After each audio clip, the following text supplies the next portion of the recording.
Salah satu pesan utama dari saya juga adalah buat generasi muda terus belajar. Terus belajar karena dunia itu berubah dengan cepatnya.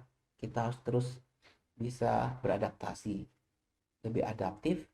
Justru kita harus bisa menjadi agent of change.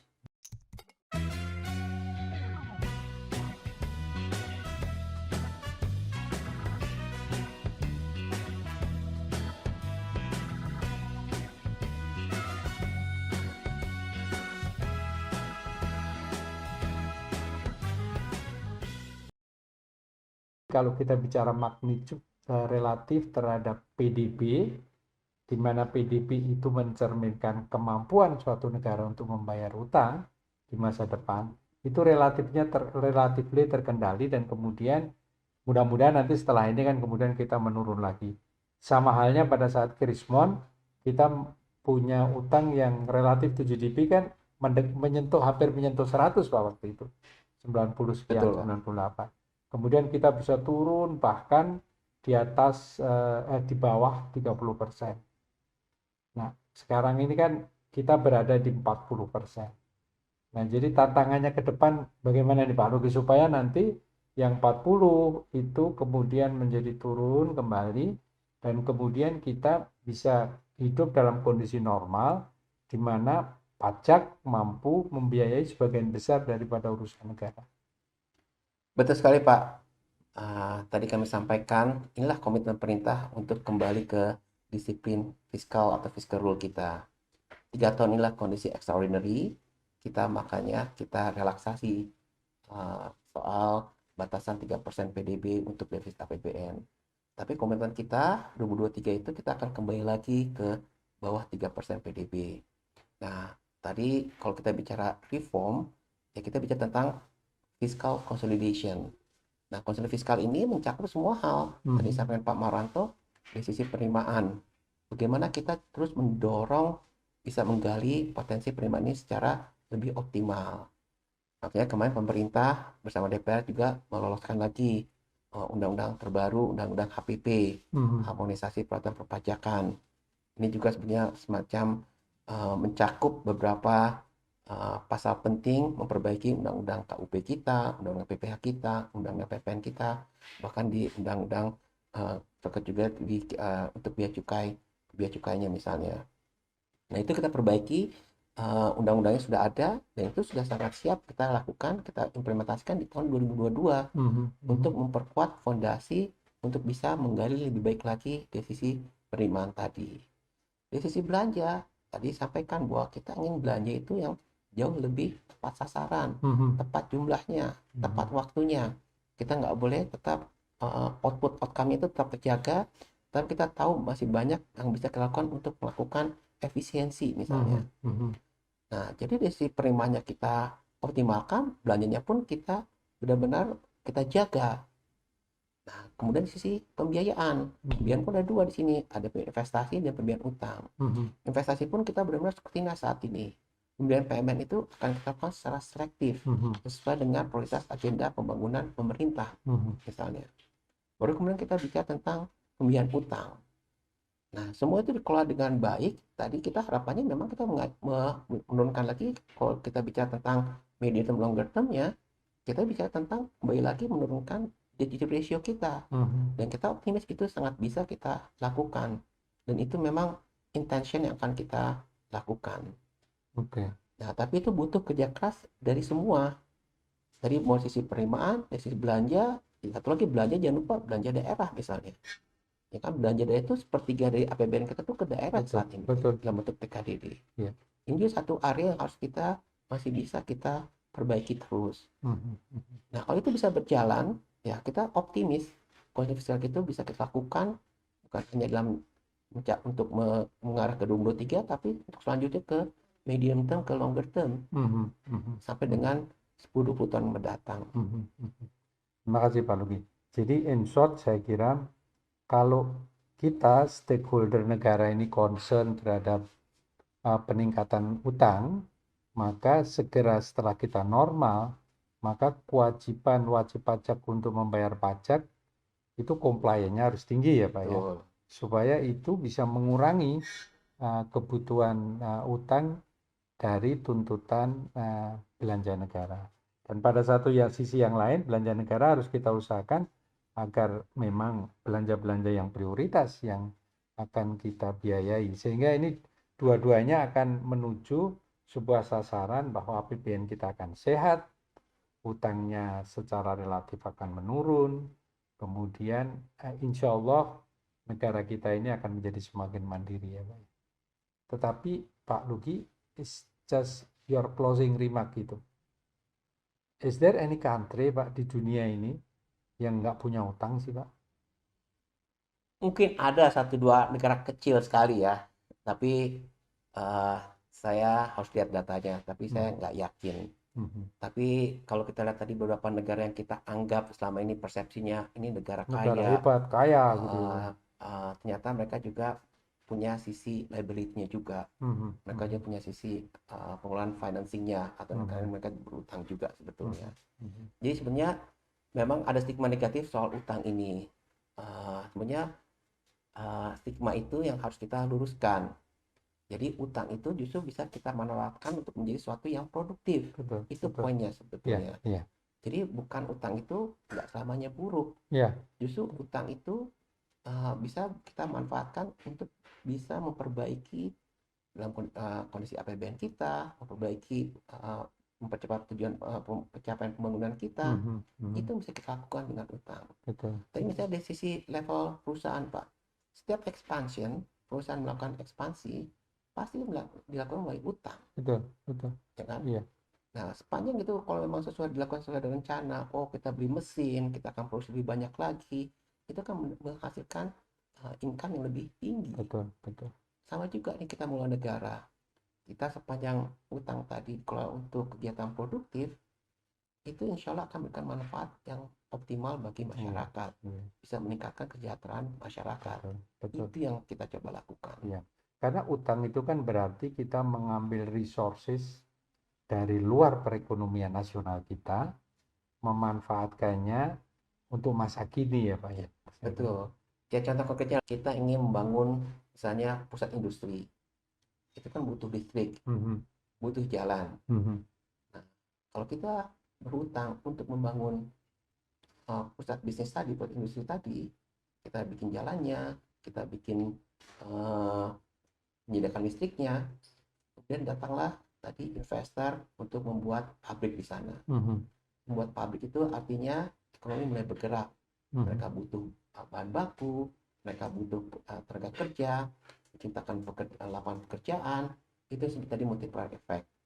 Akhirnya ekonomi bergerak, ya kan, pemerintah bisa mengambil pajaknya. Mhm. Dan pajak itu dipakai untuk membayar utang, membangun, menyediakan listrik tadi, Betul. membangun jalan Iya, tadi. iya, Dan itu akan jauh lebih besar, jauh lebih sustain sifatnya. iya. Nah, itu yang satu caranya bagaimana Betul, kita meyakinkan, memastikan bahwa utang itu dipakai untuk kegiatan produktif contohnya, betul, Pak. betul, betul. Pak Lugi, terima kasih sekali. Ini sebuah pencerahan yang luar biasa. Saya sendiri merasa tercerahkan karena berbagai kebijakan terbaru, terkini tadi yang sudah disampaikan. Kita percaya bahwa kita sudah berhasil mengelola utang ini dengan sangat prudent, baik, dan ultimate goal-nya adalah untuk kesejahteraan masyarakat.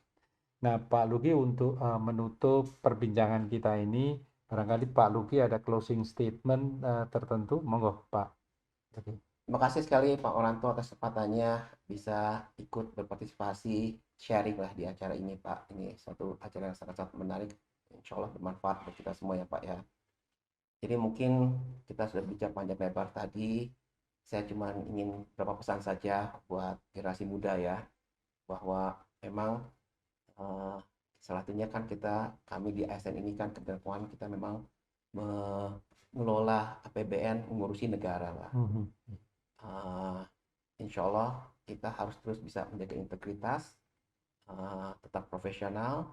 Nah, yang paling penting kita bagaimana terus bisa bekerja keras, kerja secara lebih cerdas, tapi juga secara lebih ikhlas Mhm. untuk bisa memberikan kontribusi yang terbaik. Mhm. Itu nggak gampang, uh, tapi itulah insya Allah kalau buat saya satu kelebihan sekaligus kebanggaan bekerja sebagai ASN itu adalah ya insya Allah kita memang mencari nafkah, kita juga harus menghidupi keluarga kita, tapi juga at the same time kita juga memberikan bakti kepada negeri. Jadi itu salah satu menurut saya keuntungan lah, keunggulan kita bekerja sebagai ASN, khususnya kita di Kementerian Keuangan. Yang kedua juga, kalau dari saya, eh, pengalaman saya pribadi, itu eh, kerjaan itu sangat-sangat nggak mudah. Mhm. Jadi sinergi, teamwork itu menjadi salah satu kunci kesuksesan. Bagaimana kita bisa eh, mengerjakan pekerjaan kita, menghasilkan yang terbaik. Jadi nggak bisa nih kita jagoan sendiri, itu nggak bisa. Mhm. Yang kita cari itu, yang kita butuhkan adalah orang yang sebagai team player. Karena kita bicara tentang teamwork. Mhm. Itu saya pikir saya bisa sampai posisi saat ini pun itu karena memang dukungan dari semua pihak. Dari tim saya sebelumnya, dari rekan saya, even dari atasan saya. Itu satu sinergi yang akhirnya membentuk saya seperti ini dan saya bisa mencapai posisi saat ini misalnya.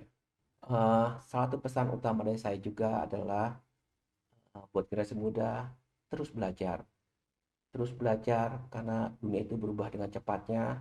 Kita harus terus bisa beradaptasi, lebih adaptif. Justru kita harus bisa menjadi agent of change yang mengarahkan perubahan tersebut. Justru jangan kita terbawa oleh perubahan tersebut, Allah malah pasif. Justru kita bisa membawa perubahan tersebut. Jadi pesan saya adalah untuk generasi muda itu selalu belajar, beradaptasi terhadap perubahan, karena perubahan itu ada suatu keniscayaan. Dan tentu saja jangan pernah kita satu sisi berusaha, jangan pernah lupa untuk bersyukur. Selalu ingat pada yang di atas, dan jangan pernah lupa juga kepada orang-orang yang berjasa kepada kita. Saya saya bisa seperti ini, saya sangat berterima kasih kepada orang tua saya, ayah sudah almarhum, ibu saya adalah satu role model buat saya yang membentuk saya seperti ini, Pak. Mhm. Dan tentu saja juga dukungan keluarga, istri saya yang mendampingi saya, Pak, di masa-masa mulai tadi membangun dari bawah, dari awal sampai posisi saat ini. Keluarga saya itu merupakan inspirasi, motivasi saya sebagai kenapa bisa saya seperti ini. Jadi kita bagaimana selalu menyeimbangkan yang namanya work life balance itu. Kita bicara tentang ya ada sisi pekerjaan, tapi juga kita sebagai manusia kita juga punya kewajiban, uh, kita punya keluarga, kita punya kewajiban mengurus membesarkan keluarga kita, anak-anak kita. Itu kan harus kita selalu jaga. Mhm. Work life balance yang lainnya juga bahwa ya satu sisi kita harus sibuk dengan pekerjaan, tapi juga kita harus bisa menjaga kesehatan jiwa kita, Mhm. punya hobi lah, misalnya punya kegiatan lain di luar pekerjaan, itu juga bisa uh, me- me- membangun jiwa yang sehat sehingga kita bisa uh, bekerja, memberikan bakti, memberikan kontribusi yang lebih optimal. Dan terakhir mungkin juga ya ini jangan pernah lupa juga bersyukur sekaligus berdoa meminta bantuan dari yang di atas, karena bagaimanapun juga itu semua yang menentukan adalah dari Allah Subhanahu Wa Taala, Tuhan yang Maha Kuasa. Mungkin itu Pak dari Iya, kami. Sekali lagi luar, terima kasih banyak loh Pak luar Harmanto. biasa Pak Luki. Saya kira closing statement ini sangat menginspirasi kaum muda karena beberapa poin penting uh, itu yang sekarang sedang dicari Pak oleh rekan-rekan milenial kita di Kementerian Keuangan. Insya Allah ini akan menjadi bagian yang sangat penting sehingga learning proses mendengarkan tacit knowledge Pak Luki ini bisa betul-betul bukan saja untuk memperkaya substansi dan kompetensi di bidang pengelolaan pembiayaan, tetapi juga memperkaya kaum muda kita untuk terus bersemangat dan mengambil intisari pengalaman yang luar biasa dari Pak Luki. Terima kasih sekali lagi Pak Luki.